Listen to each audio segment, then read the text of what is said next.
நகரத்தின் மகிமையை நீயும் நேரில் காண விரும்பினால் சொல், இப்பொழுதே மாயமாக மறைந்து என்று கூறும் பொழுதே சுலோச்சனாவோ, வேண்டாம் வேண்டாம், பல நாட்களுக்கு பிறகு இன்றுதான் தனிமையில் அமர்ந்து களிப்பாக பேசிக் கொண்டிருக்கிறோம், அதையும் கெடுப்பதா என்றாள். இப்படி அவர்கள் பேசிக் கொண்டிருக்கும் பொழுது வீதியில் பறை ஒலி முழங்கியது.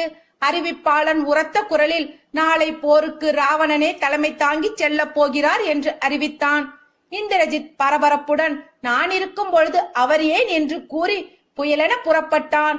போர்க்கோலம் பூண்டு ராவணனிடம் சென்று தானே படையை நடத்தி செல்வதாக கூறினான்.